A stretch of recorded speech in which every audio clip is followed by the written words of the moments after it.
Hey there. It's Riffin While Black.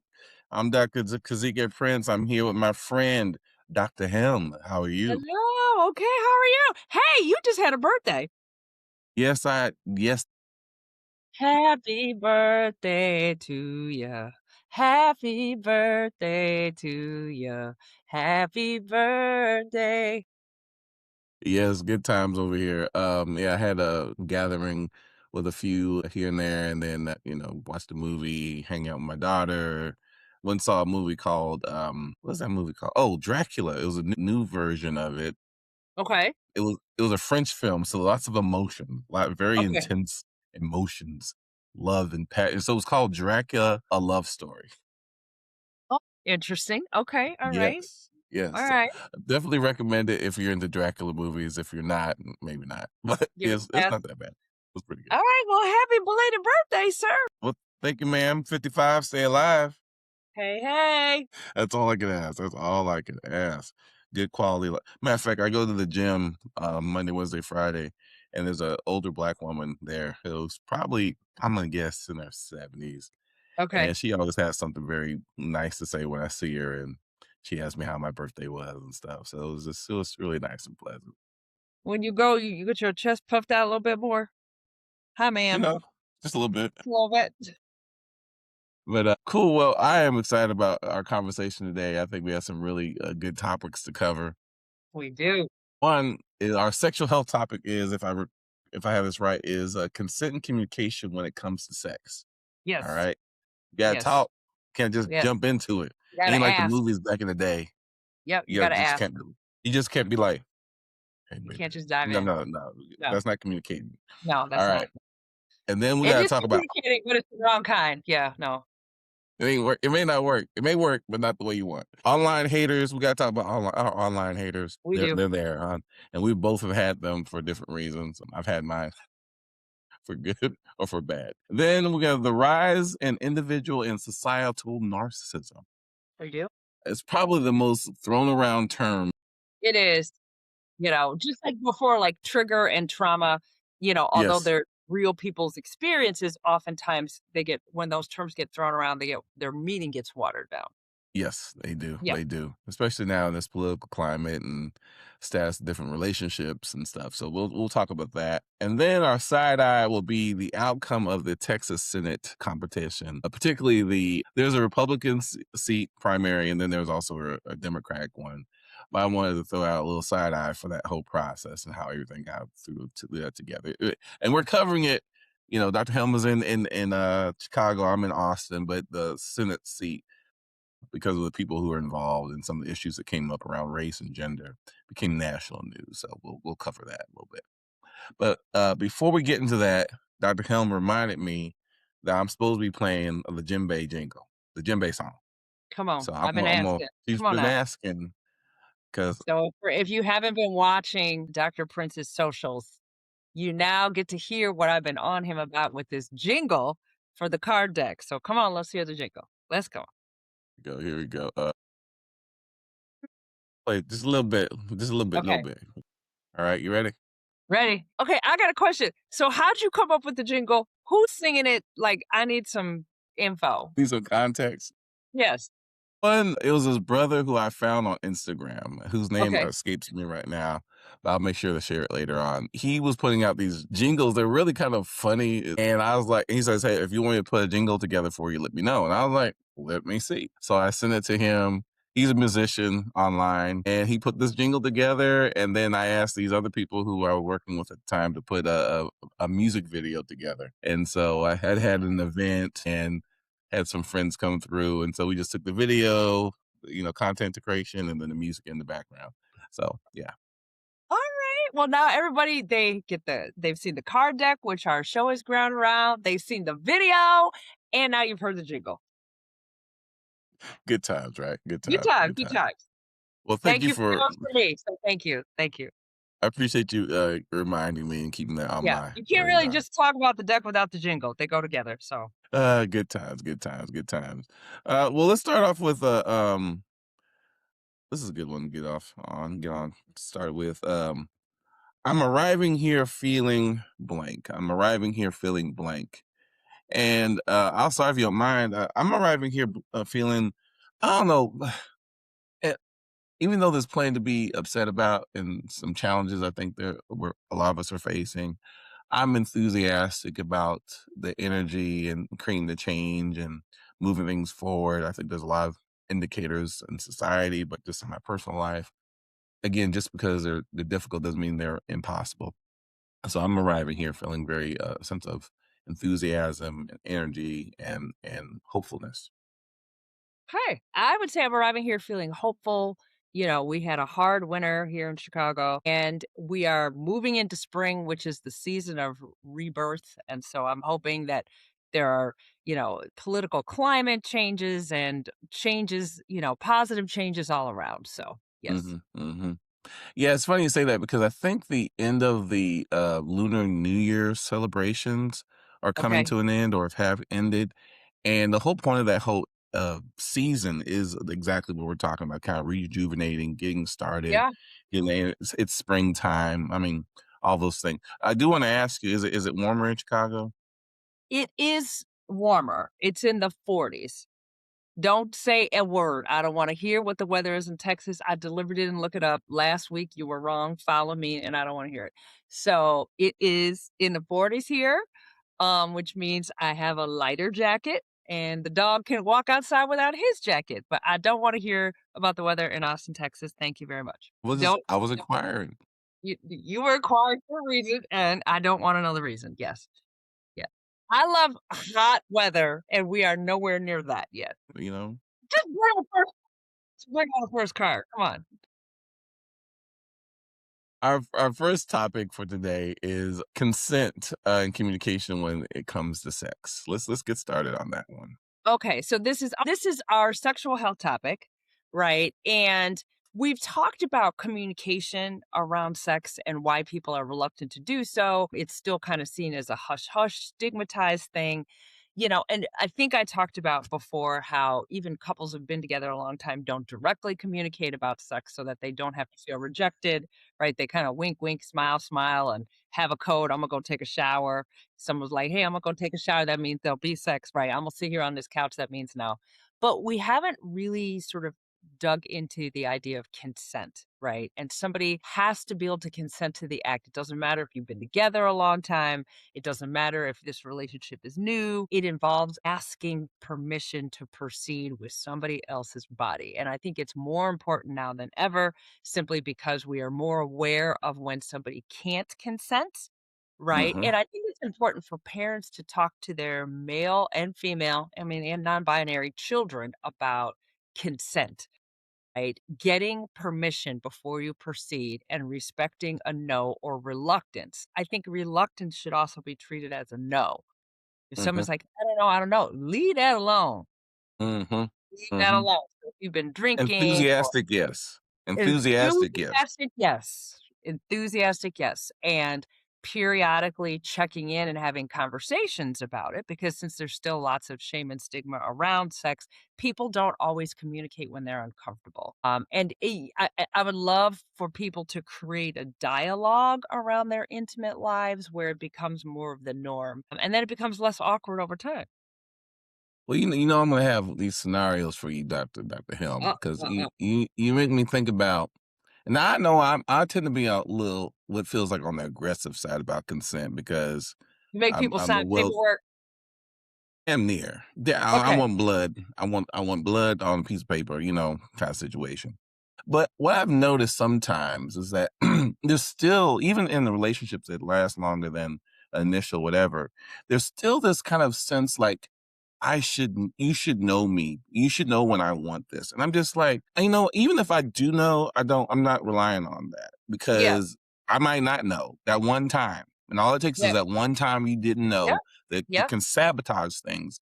But so what do you say to people men and women, or not non-binary, who have that mindset, like somehow you're supposed to know, even especially when you've known each other for a long. Yeah. I think it's about having a conversation like, "Look, I'm always gonna be respectful around this, so I'm always gonna ask." Right? And I think it's less about, "I should know," and more about me asking where you are, what you need, what you want. And actually, that behavior creates trust. not what you should know. Creating trust is treating somebody respectful enough to ask, "Are you still in a good place to do this? Do you wanna do this?" Right? And, so we have to get over ourselves about what our partners should know. I mean, since people are always hopefully in the process of evolving, you shouldn't quote unquote know anything because people's needs change, what people want changes, how they feel about certain things. So I think it's always respectful to check in. Always. S So, what do you think happens? Why is it that, and maybe it's a cultural thing, I don't know. The the feedback I've sometimes heard is, and I've heard this from a lot of folks, by asking or having the conversation, somehow you're taking something away, the spice, I don't know what it is, but something about you asking ruins it. I mean, matter of Well, fact, I've it seen doesn't skits have to online. be a lecture, you don't have to, it don't have to be a, like, it can be, you could be sort of kissing or doing whatever, and then you can say, "Hey, are you good to proceed?" That's all, Are we right? It good? does not have to be a dissertation. We don't have, "Are you okay to proceed?" Right? "Are you in the mood for this?" Right? And that's consent. "Yes, I want this. Yes, I'm in the mood for this." You don't have to stop, be like, "Now hold up, wait a minute," like, we don't have to do all that, but you Hold up, wait a minute, we about yeah, to go get in it. right? That's like it. So, I still think it's respectful.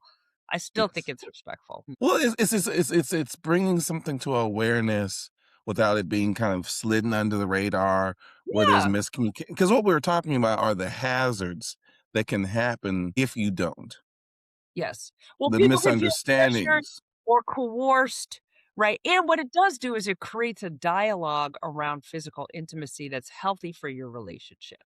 Right, and it allows somebody to say, "No, I Mhm. don't want this right now," or, "I changed my mind." Yeah. Yeah, You know? which can happen, and for the Yes, best of which us. can happen. I mean, I'll speak for myself. There's been times where I was, like, ready, good to go, and then I was like, "You know what?" And sometimes because I was mad about something, or I was in a bad mood, or had a bad day, Or you got the right? ick, or you got the ick. Mhm. And you thought you were good, at the beginning, you're like, "Yeah, baby."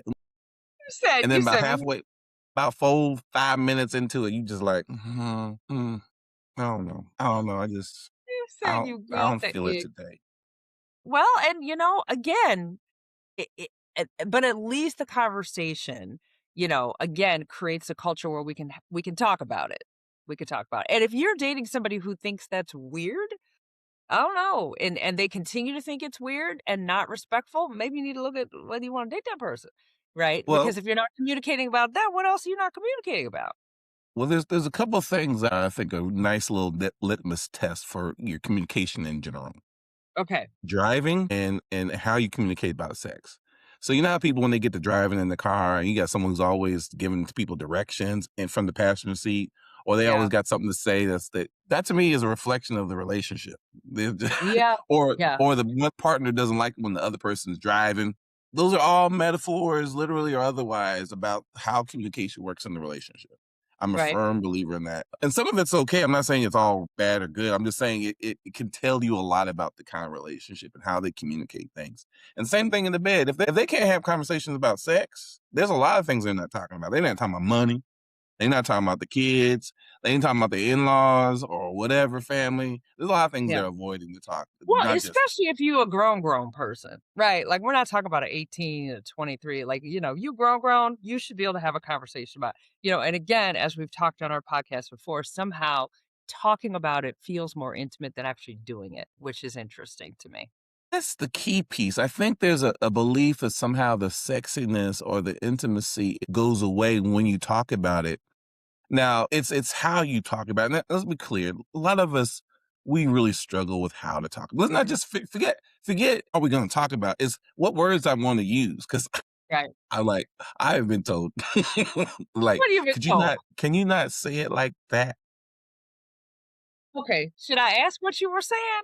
Maybe I I don't even shouldn't. remember, but I Can use you some not say it words like that, that? I mean, I'm certain I'm okay. Again, the metaphor for life in general. I can sound like an academic at times.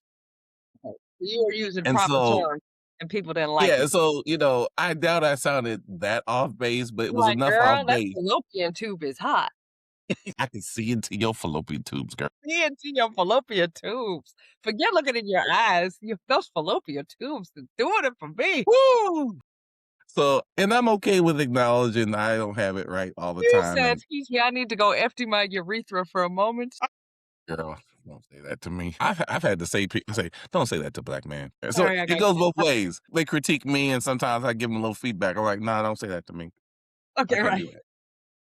But again, it's communicating, right? Bringing some Yeah, humor into it if appropriate, but communicating through the entire process, the consent. It's the middle, it's the end, it's even how you talk about it afterwards. Because I've heard this before, and maybe you have too, where okay. men and women will critique their sexual experience in a Yeah, negative never. way. No, yeah, never, never, never, never. Because you've My destroyed God. trust through an intimate act. It's not about criticism, right? If your partner's doing something that doesn't feel good for you, it's about, sometimes you can physically move their hands where you want it to go, right? Sometimes Mm-hmm, you can have a conversation about the things that you like, right? hmm. And that helps because people are sort of tender around, sexual health, those kinds of things. And so you have to go into it with grace and empathy, but assertiveness too. Yes, grace and empathy.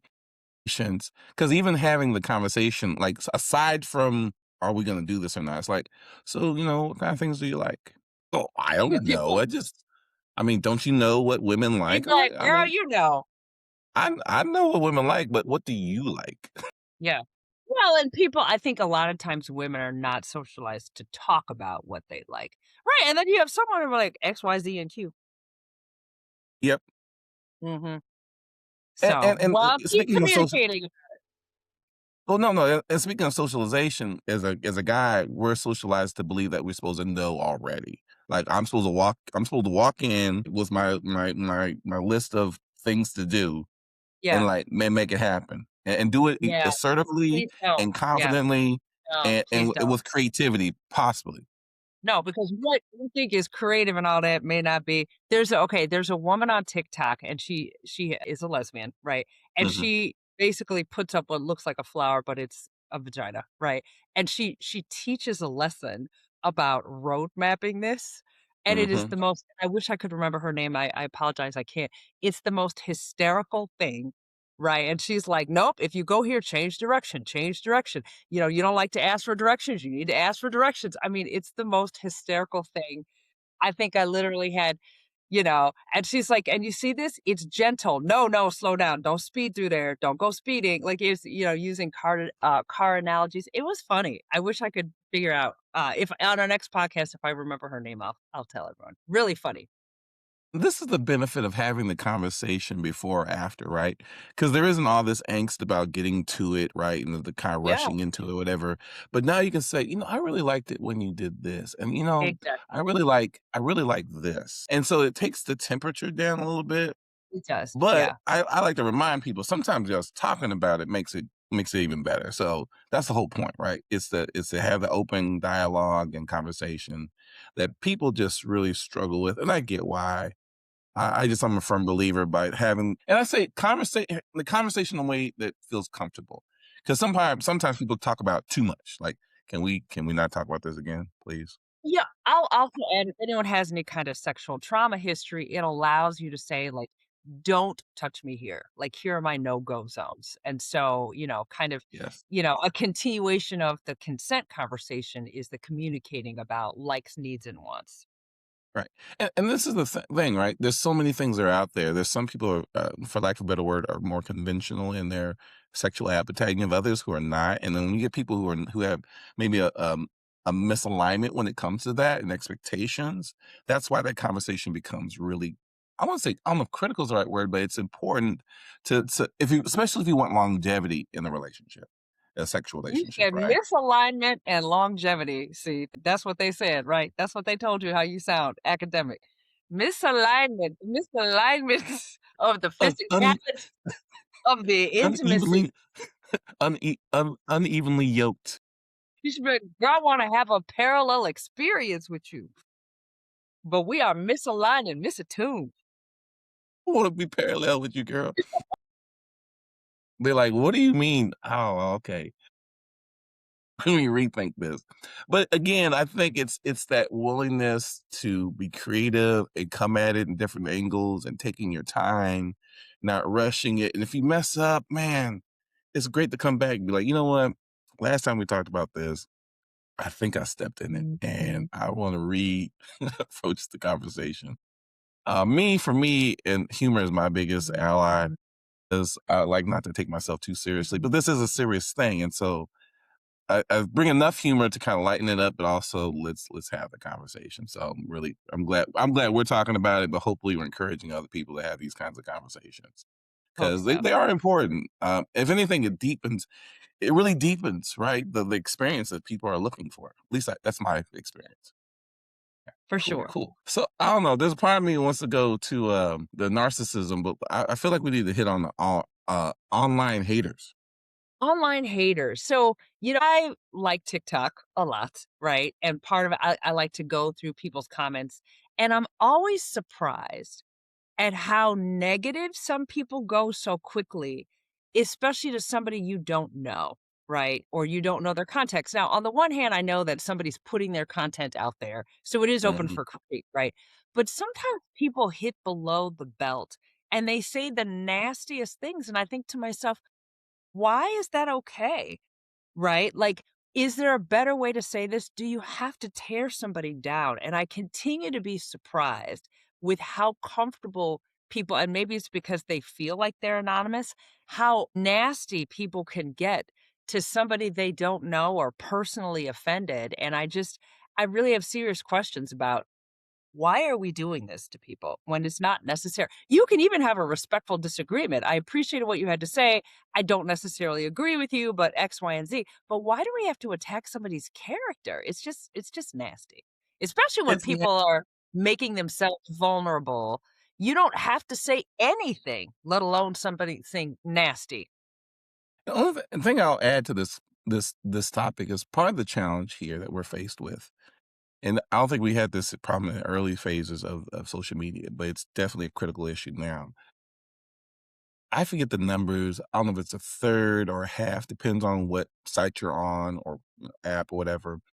But a good chunk of these negative responses people oftentimes receive are from chatbots. They're not even people, like real people, right?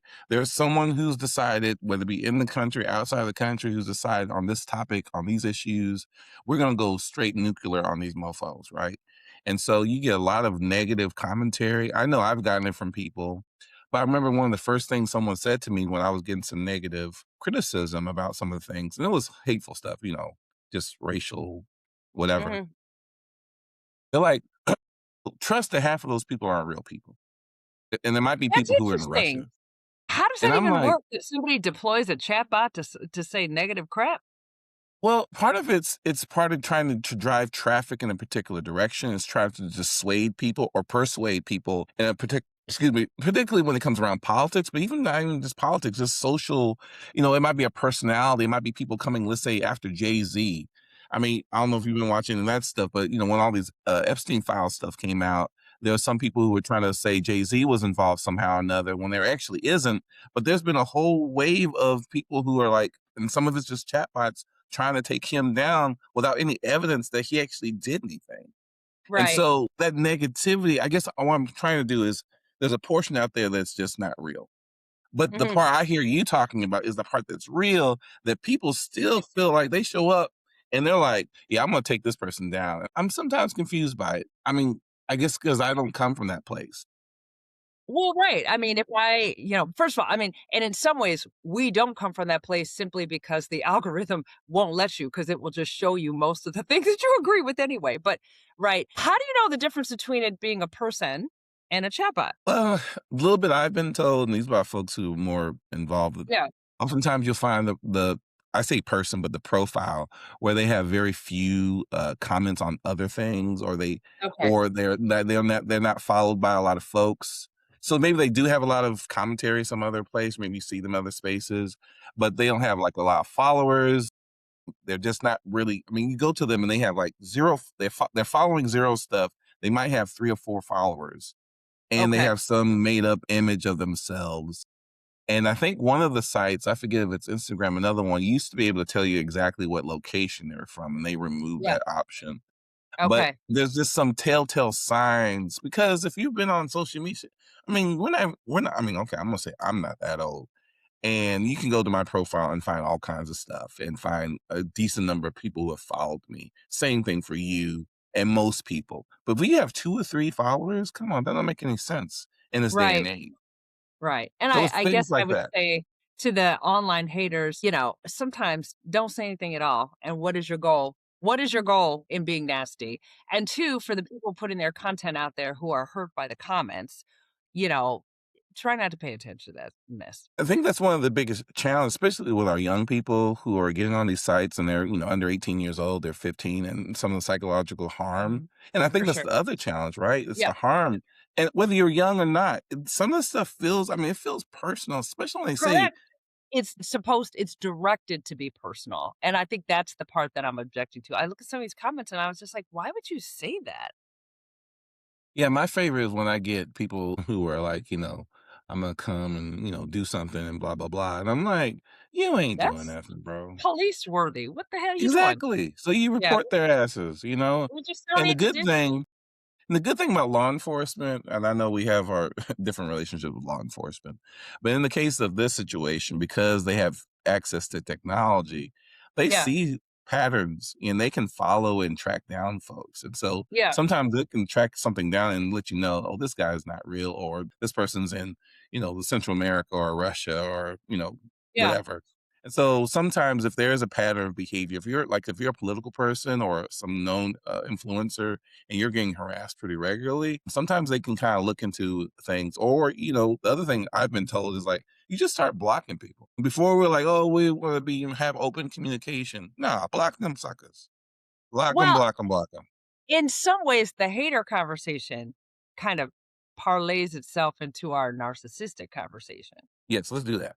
Yeah, about the rise in individual and societal narcissism. So, my understanding of narcissistic personality disorder, which is a diagnosable condition, it's in the Diagnostic and Statistical Manual for mental health professionals, mental disorders, is somewhere between 1 and 4% of the population. Don't quote me on that. Don't quote me on that.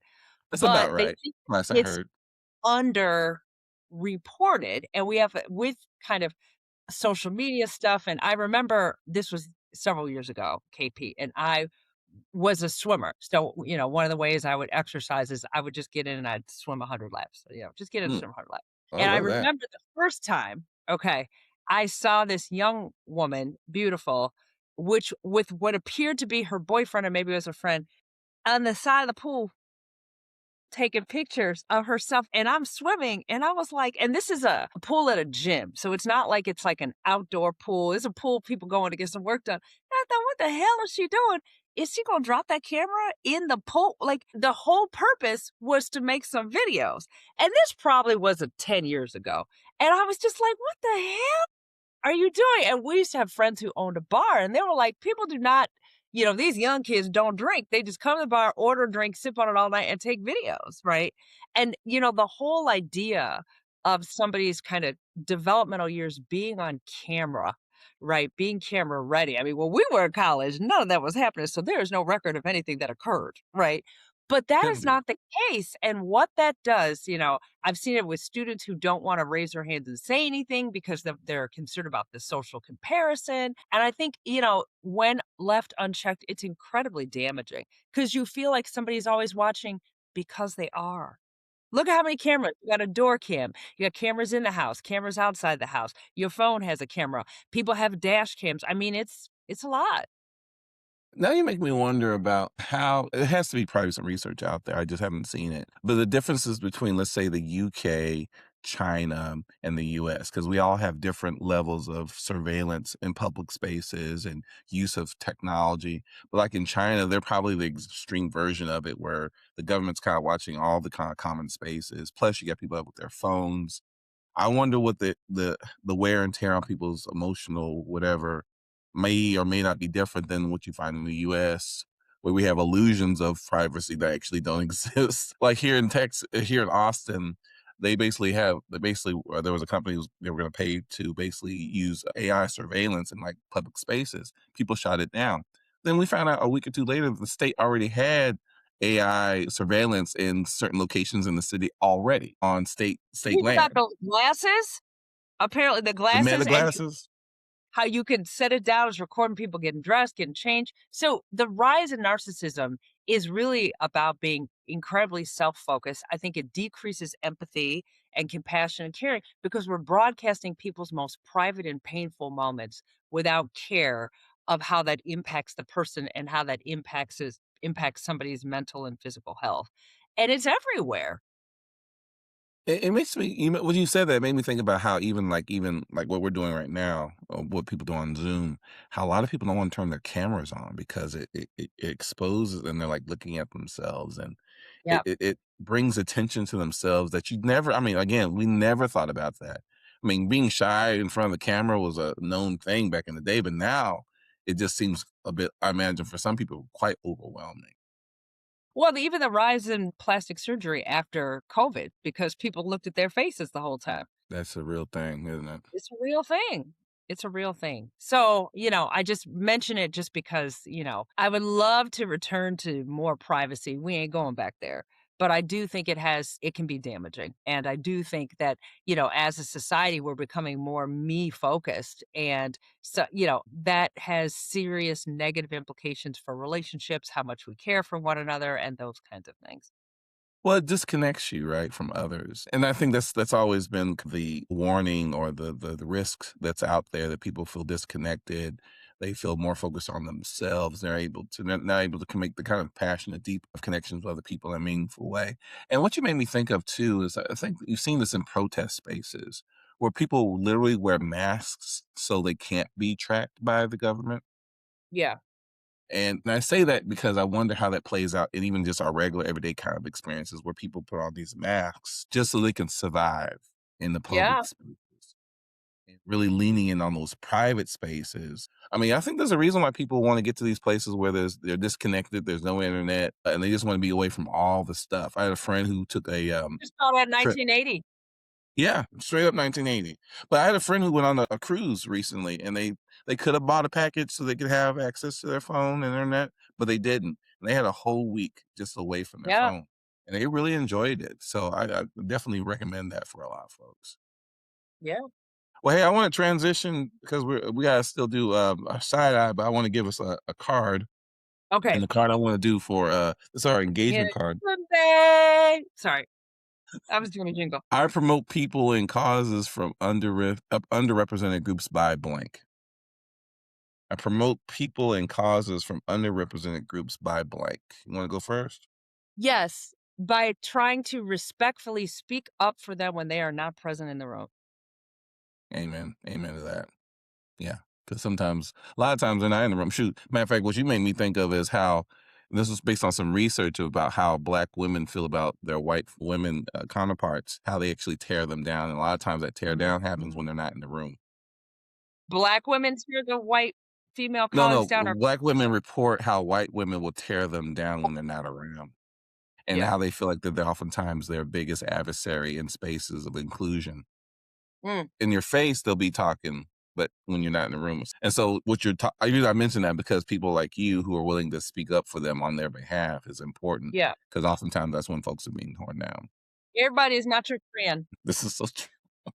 I'll be honest. One of the things I try to promote, whether it's women's issues, Latinx, Asian community, ability, LGBTQ, for me, social media is kind of my main space, and so oftentimes we'll share those events or those Yeah. videos or those causes because I feel like they align with the things that are important to me as far as social justice is concerned. So it ends up being a really at least for me, at least I hope it is a place of sharing common interests. So sometimes I used to be tentative about it, to be honest, because I was like, well, that's not my issue. I'm like, yes, it is. That's Yeah. my issue. Yeah.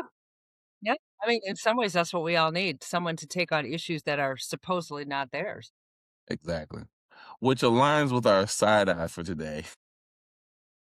So So, as we mentioned, we had a election for state Texas senator. It was Jasmine Crockett, who is our current congresswoman out of Dallas area, and James Tallarico, who's a state. Not, and that's different. That's the federal House of Representatives, and then Tallarico, who is a state representative out of the Austin area, Round Rock area. Very talented individuals. Some would say they're both rock stars in many ways. But my biggest frustration, and I had put this on social media, was really challenging my moderate and middle, progressive minded white women who were coming up with reasons like electability for why they weren't going to vote for Jasmine Crockett. Mhm. And only reason I'm mentioning it today because the results came in and Jasmine Crockett did not win, and that's okay to a certain degree. But my side eye is I still, when you look at the numbers, you still see, white women and particularly white men who were voting for Tallarico. And a lot of time, I'm not saying they didn't have good reasons to vote for him. What I'm saying is that I'm uncomfortable with the idea that so many of them voted because of electability, because Mhm. she was too much of a firebrand. She was too, matter of fact, I had a woman online tell me that she, loudmouth, uppity. I mean, all the words and tropes we've heard about black women. All, and so Uppity. yo, all kinds of Ooh. stuff. Went straight there. Matter of fact, well, the good thing is that Facebook took her stuff down automatically, but I saw it quick enough to be like, oh, they're still out there. And so it's Yeah. just that element that's there and almost the denial that they exist is the part Mhm. that bothers me the most. But I will say this. The other thing that people mentioned is the Hispanic vote. And that came up during the Harris election. Yeah, there are a lot of like Latinos. Now this is different because that was Republicans against Democrats. This is Democrats against Democrats. But a Yeah. lot of Latinos, Hispanics decided to vote for Tellerico as well, which I don't think is a problem per se. But what people I think were talking about is did Jasmine do enough to reach out to that community? I don't know what enough would have been. You know, Right. and to be honest, the focus I was having for white women is the same focus for black women, people, Latinos, Asians, anyone who's progressive who says I'm not going to vote for her because she's not electable. So these are the things I think that come up on a regular basis, but it's definitely a frustration that I experience, and hence my side eye. Because I don't know, I'm going to vote for Tallarico. Let's be real clear. I'm just not confident that he'll bring the enthusiasm and the energy that's necessary to motivate people from across different backgrounds to make Yeah. sure they go out and vote in November. So what does she do now? She's a talented Well, person. she'll still be the representative until January 2027. So Right. she's, a matter of fact, after the results, she was back in Washington working her butt off. Yeah. I'm sad to see her go in this capacity, but we'll get to enjoy her for the next several months. Yeah. And I don't think she's done. I think there's going to be other opportunities that are going to arise, whether it be for the other senator role when the other senator position becomes available in a couple of years. But I'm just for me, it's whether it's here in Texas or parts of the country, part of the country. I want to see more women of color, particularly Black women, Latinos, Asians, get supported by people and not be dismissed for things like electability. Sure. I'm Sure. sick and tired of that. So side eye to all y'all out there who were talking about electability, y'all can kiss my grits. Kiss my grits. People won't Kiss even my know that grits? reference. That reference is from the '70s? Probably, but this Yeah. people in Texas know about them grits. Kiss them Okay. grits. Get all warm on them grits. All right, we're almost running out of time, so I want to do I don't know if you had anything to say, but I was going to move to the celebration card. Yes, our celebration card. All right. Something I'll continue to reflect on is blank. Something I'll continue to reflect on is blank. I'm just glad I did my nails. How about that? I think you gonna reflect on your nails. I think I will reflect on the topic of electability and what it means. How do we know somebody how do we say somebody is electable? And is it somebody who meets the status quo? Mm, And can we change our minds about what that is? And in some parts of the country, we have, right? mhm. Because we can see by who's getting elected, the mayor of New York. And I hope that we continue to grow in our concept of who is electable. I'm glad you brought that up because that was someone who was considered unelectable, Yeah. and they used that against him. Mundabi is his name. So was Barack Obama by the name alone. Yeah. That right. Ooh, don't get me started, girl. But of course, their response is, "Don't they know what state they live in? Don't they know racism still exists in Texas?" I'm like, "Who are you talking to?" Right. Funny. Haha. Yes, we're all aware, especially Thank some you. of us more than others of us. Yes, Black people tend to be. Something I'll reflect on is our conversation around communication and consent.